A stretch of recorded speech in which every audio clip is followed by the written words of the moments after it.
গ্রামের ভিতরে যদি লোকটা যদি কুরবানি না করে তো বলবে যে আমি যে গ্রামের মোড়ল, যদি কুরবানি না করি তাহলে লোকেরা কি বলবে।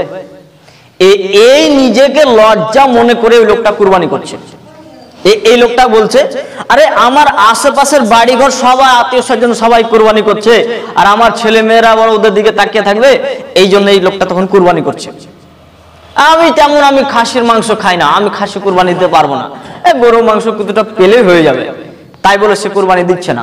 আল্লাহ বলেন তোমাদের কুরবানির রক্ত মাংস আমি আল্লাহর কাছে পৌঁছাই না, পৌঁছাই কি তাকওয়া মিনকুম, অন্তরের পরেশকারিতা। লোক দেখানোর জন্য নয়, সম্মানকে ঢাকানোর জন্য নয়, যা আমার কাছে সব বছরই কুরবানি দিতে পারছি, এখন আমার কাছে টাকা পয়সা কম, এই লোকটা যদি কুরবানি না দেয় তাহলে কোনো সমস্যা নেই, কারণ তার কাছে টাকা নেই। কিন্তু এই লোকটা যদি এখন মনে করে যে সবাই কুরবানি দিচ্ছে আর আমি যদি কুরবানি না দিই তো কেমন হবে, এই কথাটাকে ঢাকার জন্য সে তখন কুরবানি দিচ্ছে। এইভাবে কুরবানি দেওয়া যাবে না। মানুষ কুরবানি দিতে গিয়ে আবার মনের ভিতরে আবার অহংকার নিয়ে আসে। এই তাকওয়া মিনকুম, এটা আপনাকে বোঝাচ্ছি। দেখেন, মানুষ কুরবানি দিতে গিয়ে আবার মানুষের ভিতরে আবার অহংকার থাকে। কেমন অহংকার? একটা লোক বাজারে গেছে মহিষ কিনতে, কুরবানি কিনতে, কুরবানির পশু কিনতে। তা পশু কিনতে গিয়ে একটা লোকের সঙ্গে দামদার চলছে। কত লাগবে গো? বলে 20,000 টাকা দাম। তা উনি বলছেন 15,000 টাকা তো হবে না, 18,000 টাকা। উনি বলছেন না হবে না। একটা লোক এসে বলছে কত দিতে হবে? বলে 20,000। সঙ্গে সঙ্গে বের করে দিয়ে দিল। এই লোকটা সরাসরি ও দেখাচ্ছে যে আমার টাকা আছে। আল্লাহ বলেন লা জারামা আন্নাল্লাহা ইয়ালামু মা ইউসিরুনা ওয়া মা ইউলিনুনা ইন্নাহু লা ইউহিব্বুল মুস্তাকবিরিন। আল্লাহ এই আয়াতের মধ্যে কি বললেন? যে মানুষের প্রকাশ্য হোক বা গোপনে হোক সব বিষয়ে আমি আল্লাহ জানি, কিন্তু আমি আল্লাহ নিঃসন্দেহে আমি আল্লাহ অহংকারীকে পছন্দ করি না।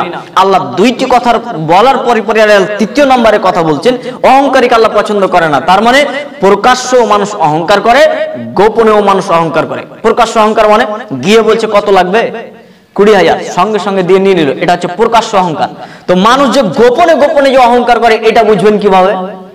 এটা তো বুঝতে পারলেন না, এটা আপনাকে এবার বোঝাচ্ছি। দেখেন, বলছে গ্রামের ভিতরে মনে মনে বলছে, কাউকে বলে না, বলছে গ্রামের ভিতরে কে কত টাকা দামের কুরবানি এবার দিচ্ছে দেখি তো, দেখি সব শেষের দিকে আমি পশু কিনবো, সব শেষের দিকে ও পশু কিনবে, কুরবানির পশু সব শেষের দিকে কিনবো, এখন কিনবে না, সব শেষের দিকে কেনার জন্য বসে আছে। কে কত টাকা দামে দিচ্ছে দেখি, সব শেষে সব থেকে গ্রামের মধ্যে বেশি দিব, বেশি টাকা দামের।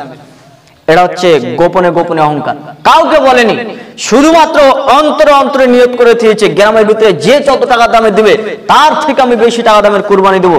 এটা হচ্ছে গোপনে অহংকার। এই জন্য আল্লাহ বলছেন প্রকাশ্য হোক অপ্রকাশ্য হোক সব বিষয়ে আমি আল্লাহ অবগত, নিশ্চয় আমি আল্লাহ অহংকারীকে পছন্দ করি না। বোঝা যাচ্ছে যে কুরবানি দেওয়ার পূর্বে আগে মানুষের অন্তরকে আগে পরিপূর্ণ সলিড রাখতে হবে, এক আল্লাহর জন্য, লিল্লাহি, একমাত্র আল্লাহর জন্য, আল্লাহকে সন্তুষ্ট করার জন্য কুরবানি দিতে হবে। তার জন্যই তো আল্লাহ বলেন তোমাদের কুরবানির রক্ত মাংস আমি আল্লাহর কাছে পৌঁছাই না, পৌঁছাই তাকওয়া মিনকুম, তোমাদের অন্তরের পরেশকারিতা। কে কতটা তোমাদের অন্তর পরিষ্কার রয়েছে এটি আমি আল্লাহ তোমাদের দেখছি।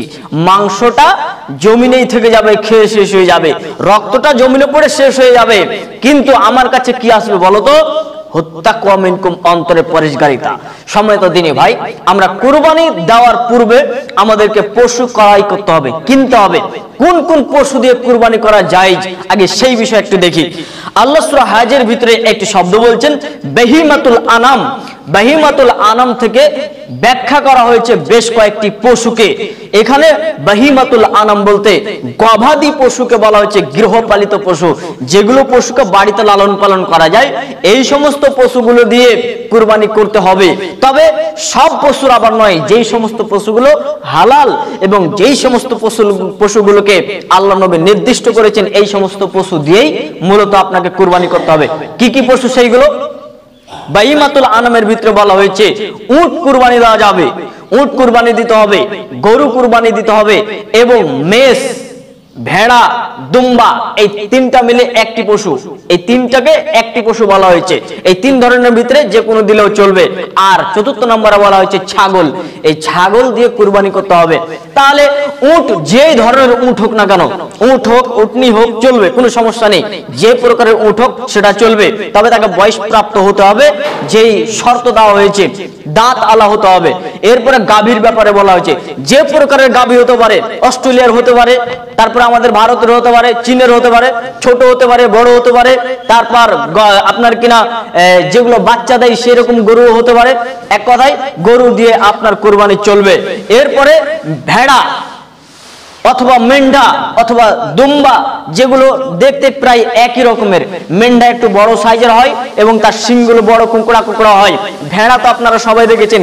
মেন্ঢা হয়তো সমাজের ভিতরে একটু কম রয়েছে, গ্রাম্য অনুযায়ী একটু মেন্ঢা কম দেখা যায়। আর দুম্বা, সে তো বিভিন্ন দেশে আপনি দেখতে পাবেন দুম্বা, যার পিছন দিকটা বেড়ে থাকে। এগুলো সব মিলেই একটাই পশু ধরা হয়েছে, যেগুলোকে বলা হয়েছে যে এই পশুগুলো দিয়ে কুরবানি করা জায়েজ রয়েছে। এবং ছাগল, ছাগল ছাগি দেওয়া যাবে, অন্ডকোষ বের করাও দেওয়া যাবে। একজন বক্তার মুখে বক্তব্য শুনতে পাওয়া যাচ্ছে কি, যে অন্ডকোষ যদি বের করা থাকে তাহলে এই পশুটাকে অন্ডকোষ বের করা যাবে না। আর এক শ্রেণীর আলেম আবার ওলামাদের ফতোয়া দেখা যাচ্ছে কি, যে অন্ডকোষ বের করা নাকি আবার কুরবানি চলবে না, কারণ ওটা ক্ষত হয়ে গেছে, ওটা ত্রুটি হয়ে গেছে। জি না, এমন কথা নয়। মূলত অন্ডকোষ বের করা, প্যারাই করা খাসি দিয়েই মূলত কুরবানি সব থেকে বেশি ভালো হবে। এই কথাটা বেরে রাখবেন, খাসি দিয়েই বেশি কুরবানি ভালো হবে। আল্লাহ নবী, আনাস রাদিয়াল্লাহু তাআলা আনহু হতে বর্ণিত, আল্লাহ নবী তিনি কুরবানি করেছিলেন অন্ডকোষ বের করা, অন্ডকোষ বের করা তিনি কুরবানি করেছিলেন। আর আমাদের সমাজের ভিতরে যদি আপনি দেখেন, অন্ডকোষ বের করা বের না করা যে সমস্ত ছাগলগুলো থাকে, বোকা যেগুলো বলি, এগুলো চরিত্র অত্যন্ত নোংরা। কাজেই একে অন্ডকোষ বের করতেই হবে, বের করাটাই উত্তম। যদিও সৌদি আরবের অন্ডকোষ বের করা থাকে না, তাদের মাংসের ভিতরে গন্ধ থাকে। আল্লাহ নবী অন্ডকোষ বের করা পশুর তিনি খাসির তিনি কুরবানি করেছিলেন। আপনি করবেন, তবে অন্ডকোষ বের না করা হলেও সেটা যে কুরবানি হবে না এমন কোনো কথা নয়, সেগুলোরও কুরবানি দেওয়া জায়েজ রয়েছে। আর এরপরে শর্ত যেগুলো রয়েছে, যে একটা পশু শুধুমাত্র এখন কথা ছুটে যাচ্ছে, সেটা হচ্ছে মহিষ। তাহলে কি মহিষের কুরবানি দেওয়া যাবে না? মহিষের মাংস তো আমরা সবাই খাই। এর ব্যাপারে ওলামাদের মত রয়েছে। কিছু কিছু ওলামা বলছেন না, গাভীরই একটি অংশ হচ্ছে মহিষ, কাজেই এখানে কোনো সমস্যা নেই, দিতে পারা যায়। হ্যাঁ, দিতে পারা যাবে। কিছু সংখ্যক ওলামা বলছেন না, যেহেতু গাভী আলাদা মহিষ আলাদা, জামুস এটাকে বলা হয়েছে মহিষ, কাজে এর ব্যাপারে তেমন স্পষ্ট কথা আসেনি, কাজে এটা দিয়ে কুরবানি চলবে না। আবার কিছু সংখ্যক ওলামা বলছে যে না, চলবে, পরিস্থিতি পরিপ্রেক্ষিতে কেন্দ্র করে। কেমন? এমন একটি এলাকাতে যেখানে গাভী পাওয়া যায় না, গরু পাওয়া যায় না, সেই জায়গাতে আপনাকে মহিষ দিয়ে কুরবানি করতে পারেন, কোনো সমস্যা নেই। আমাদের ভারতবর্ষের বিভিন্ন জায়গাতে দেখতে পাবেন, ইউপিতে হোক, বিহারে হোক, দেখতে পাবেন যে গরুকে মাতা হিসাবে তারা বলে যে এটা আমাদের মাতা, তারা মা হিসাবে মনে করে। যাই হোক, তাদের ধর্ম তাদের কাছে, তারা বলে থাকে যে এটি আমাদের মাতা, কাজে সেখানে ব্যান্ড করে দেওয়া হয়েছে, কেউ গরু জবাই করতে পারবে না। সেই সমস্ত জায়গাগুলোতে যদি মহিষ দিয়ে কুরবানি করে তাতে কোনো সমস্যা নেই। তাহলে মহিষ কুরবানি যেহেতু ওলামারা একটু মতভেদ করেছে, কাজেই আমরা যদি আগে প্রথমেই যদি আমরা গরু পেয়ে যাই, তাহলে মহিষ আমরা যাবো কেন? যেহেতু আমাদের এটা পেয়ে যাচ্ছি, যদি না পাওয়া যায় তাহলে সেই দিকে যাবে। যেহেতু ওলামারা যেহেতু এই পশুটার ব্যাপারে একটু মতভেদ করেছে, কাজে আমাদেরকে প্রথমে আগে দেখতে হবে গাভী পাওয়া যাচ্ছে কিনা, গরু পাওয়া যাচ্ছে কিনা। যদি না পাওয়া যায় তাহলে আপনি মহিষ দিয়ে কুরবানি করবেন, কোনো সমস্যা নেই। এবার চলেন যে কোন কোন ত্রুটি থাকলে পশু কুরবানি দেওয়া যাবে না। প্রকাশ্য 4টি ত্রুটির কথা বলা হয়েছে। যদি পশুর ভিতরে 4টি যদি ত্রুটি পাওয়া যায় তাহলে পশুকে কুরবানি দেওয়া যাবে না। 1, প্রকাশ্য অন্ধ না হয় জানো, গরুটি অন্ধ, ছাগলটি অন্ধ, ভেড়াটা অন্ধ, এই প্রকাশ্য যদি অন্ধ থাকে তাহলে এই পশু দিয়ে কুরবানি করা যাবে না। 2, প্রকাশ্য যদি ন্যাংরা থাকে তাহলে এই পশু দিয়ে কুরবানি করা যাবে না। 3, প্রকাশ্য যদি রোগা থাকে তাহলে এই পশু দিয়ে কুরবানি করা যাবে না। চতুর্থ নম্বরে বলা হয়েছে প্রকাশ্য যদি দেখা যায় যে ওই পশুটির গায়ে মাংস নেই, গোশত নেই, একেবারে হাড় হাড্ডি বের হয়ে গেছে, এই ধরনের পশুর কুরবানি দেওয়া যাবে না। এবার আপনাকে একটু বলি, প্রকাশ্য অন্ধ একটা ছাগলের মনে করুন একটা চোখ অন্ধ একটা চোখ ভালো, এই ছাগলও কিন্তু ত্রুটি রয়েছে, একে কুরবানি দেওয়া যাবে না। তবে দেখা যদি যায় যে একটা ছাগলের একটা চোখ অন্ধ আর একটা চোখ সাদা হয়ে গেছে কিন্তু সে দেখতে পায়, দেখতে কোনো অসুবিধা নেই, তাহলে এই ছাগল দিয়ে কুরবানি করা যাবে, কোনো সমস্যা নেই। অন্ধের ব্যাপারটা গেল। ন্যাংরাটা তো আপনার প্রকাশ্য বুঝতে পারছেন, যদি ন্যাংরা হয়ে যায় তাহলে তো সেটা যাবে না। এবার প্রকাশ্য বেমারি যদি থাকে তাহলে সেই পশু দিয়ে কুরবানি করা যাবে না। দেখা যাচ্ছে যে ওই পশুটার গায়ের চামড়ার কোনো রোগ হয়ে গেছে, চর্মরোগ হয়ে গেছে, এই সমস্ত পশুদের কুরবানি করা যাবে না। প্রকাশ্য দেখা যাচ্ছে যে চামড়া উঠে যাচ্ছে বা ক্ষতবিক্ষত হয়ে আছে, এরকম পশু কুরবানি দেওয়া যাবে না। অথবা দেখা যাচ্ছে কি যে পশুটাকে অনেক জ্বর হয়ে আছে, এই সমস্ত পশুর কুরবানি দেওয়া যাবে না। দেখা যাচ্ছে কি যে খাবার ছেড়ে দিয়েছে, কোনো খাবার খায় না পশুটা, নিশ্চয়ই তার তালে অসুখ হয়েছে, আপনাকে ডাক্তার দেখান, যদি ভালো হয়ে যায় তাহলে আপনি কুরবানি করবেন, নচেত এই পশুটি এখন অসুস্থ হয়ে গেছে, একে কুরবানি করা যাবে না, এটা প্রকাশ্য বেমারি। অথবা যদি দেখা যায় যে এমন কোন শরীরের অঙ্গ কেটে গেছে এবং সেখানে পোকা হয়ে গেছে, সেই রকম যদি থাকে তাহলে এই পশুর কুরবানি করা যাবে না। তবে সেটা যদি ভালো হয়ে যায়, পরিপূর্ণ যদি ফ্রেশ হয়ে যায়, তাহলে আবার কুরবানি করা যাবে। এবার কথা হচ্ছে আমাদের ভিতরে একটু কথা ভেঙে নিই, মানে এই ব্যাপারে আমাদেরকে অনেকে প্রশ্ন করে, তো অনেকে আবার ফোন করে করে ব্যস্ত করে দেয়।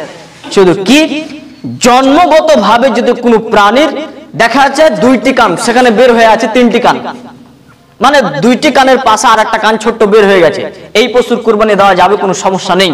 দেখা যাচ্ছে চারটি পা, একটা আরো পা বের হয়ে আছে, পায়ের পিছন দিকের মনে করুন একটা পা ছোট্টটা বের হয়ে আছে, এই পশুর কুরবানি দেওয়া যাবে, কোনো সমস্যা নেই। এগুলো জন্মগত, এর মাংসের কোনো সমস্যা ঘটবে না, এই সমস্ত পশুর কুরবানি দেওয়া যাবে। খাসি এবং গরুও হয়ে যায়, দেখতে পাওয়া যায় যে আব উঠে থাকে, একটা গোটা মাংস হয়ে জমে থাকে, তো চামড়ার মধ্যে একটা মাংস দেখা যায়, সেটাকে আমরা আব বলি বা টিউমার যাই হোক, এটা যদি কোনো পশু থাকে তাহলে কুরবানি চলবে, কোনো সমস্যা নেই, এগুলো কোনো খুঁত নয়। তবে যেগুলো প্রকাশ্য যে সমস্ত খুঁতগুলোর কথা বলা হয়েছে, এই সমস্ত খুঁত থাকলে পশু কুরবানি দেওয়া যাবে না, আপনাকে হিষ্টপুষ্ট দেখে ভালো দেখে আপনাকে কুরবানি দিতে হবে। এবার কুরবানি আপনি ভাগে অংশগ্রহণ করতে পারেন কিনা, জাবের রাদিয়াল্লাহু তাআলা আনহু তিনি বলেন রাসূল সাল্লাল্লাহু আলাইহি সাল্লাম বলেছেন, আল বাকারাতুন সাবাতিন আল জাসুরান সাবাতিন, একটি গরুতে 7 জন অংশগ্রহণ করতে পারে, একটি উটে 7 জন অংশগ্রহণ করতে পারে, আরেকটি রওয়ায়াত রয়েছে যে একটি উটে 10 জন অংশগ্রহণ করতে পারে। এবার ভাগে অংশগ্রহণ করতে যাওয়ার পূর্বে আপনাকে একটা জিনিস খেয়াল রাখতে হবে, কি যে আমি যার সাথে ভাগে অংশগ্রহণ করছি সেই লোকটা কেমন, এটা কিন্তু শর্ত রয়েছে। 2 নম্বর, আপনার কাছে টাকা অনেক আছে, আপনার কাছে টাকা অনেক আছে, 20,000 টাকা দিয়ে যদি এক ভাগের কুরবানি দেয়, বলুন তো এই 20,000 টাকা দিয়ে একটা সে ছাগল পাবে কি পাবে না? পাবে।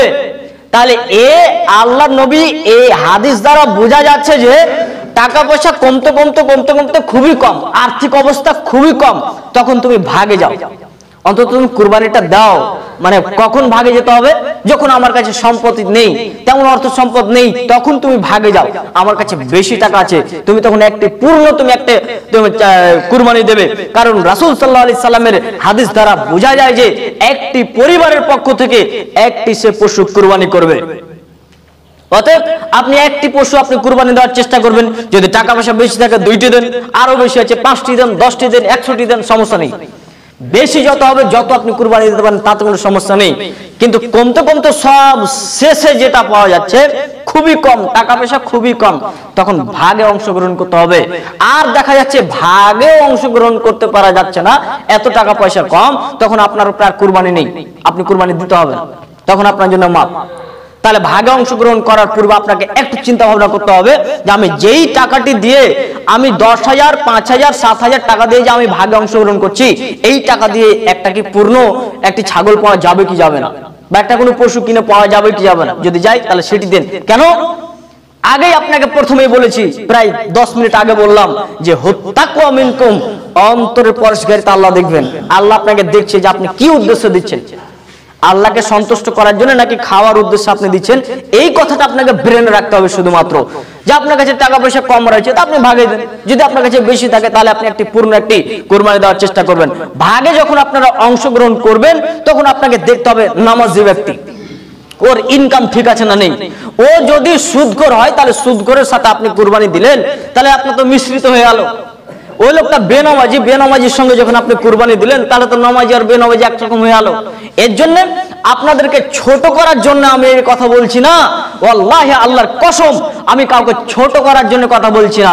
মুহাদ্দিস ইকরামের বক্তব্য আপনি একটু শুনেন, তাদের ভাষা যদি আপনি লিখিত দেখেন তাহলে তো আরো জঘন্য করে বলেছে।